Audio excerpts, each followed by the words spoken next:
Queria abordar, então, um outro tema. A gente vai ter Paulo Gonet na PGR, Flávio Dino no STF, num momento que podem ser julgadas algumas causas bastante interessantes, e eu vou explicar por quê. Principalmente as pessoas que estavam envolvidas nos ataques à esplanada dos ministérios no dia 8 de janeiro. Essas votações, esses julgamentos continuam. A gente também ainda tem julgamentos que tratam da legalização do porte e posse da maconha para uso pessoal, entre tantas outras pautas e matérias importantes no STF.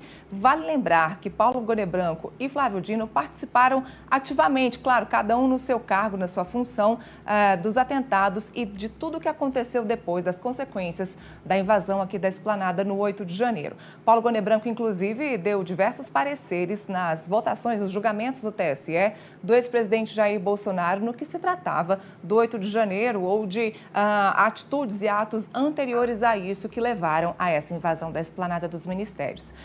Hoje, o presidente Lula disse que conseguiu indicar um comunista, até que enfim ele conseguiu indicar um comunista para o Supremo Tribunal Federal. Esse comunista e essas duas pessoas que tiveram essas visões distintas do 8 de janeiro estão prontos, então, para participar da PGR, para comandar a PGR e para estar lá dentro da Suprema Corte? Eu não tenho dúvida, como nós afirmamos aqui, que ambos preenchem todos os requisitos para lá estar e o farão a partir de uma posição que conquistaram e construíram em suas histórias diferente dos demais partícipes, inclusive dos demais atores que disputavam esta vaga.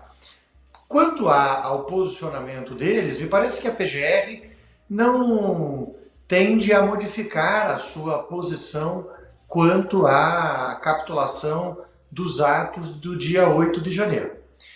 Da mesma forma, o ministro Flávio Dino tem uma posição pública sobre essa temática, um olhar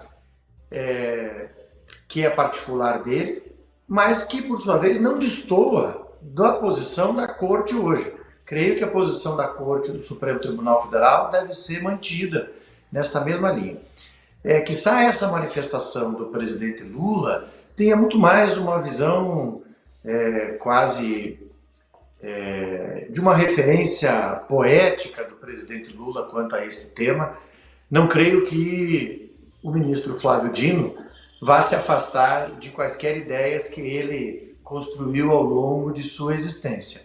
E, neste ponto, por certo, o que pode ser diverso na Corte é uma defesa de alguns temas nas pautas sociais e naquelas pautas ligadas aos costumes, sejam mais progressistas ou menos progressistas, seja uma atuação do ministro Flávio Dino mais engajada nesta linha.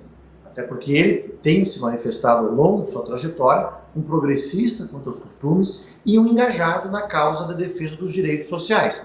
Então, me parece que se tivéssemos bancadas no Supremo Tribunal Federal que seguem algumas linhas, nestas temáticas ele já teria um alinhamento.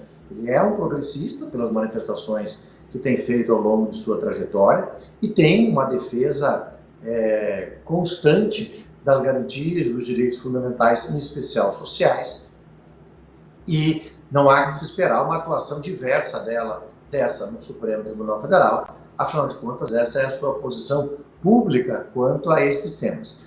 Quanto a esses temas mais picantes, o tema das drogas e mesmo outro tema extremamente picante que foi levado ao plenário do Supremo Tribunal Federal pela ministra Rosa Weber, que é o aborto, segundo o próprio ministro Barroso disse, são temas que quiçá não estejam prontos ainda para que sejam levados ao plenário do Supremo Tribunal Federal. E creio que isso ainda nós aguardaremos alguns anos para ver o julgamento final dessas matérias.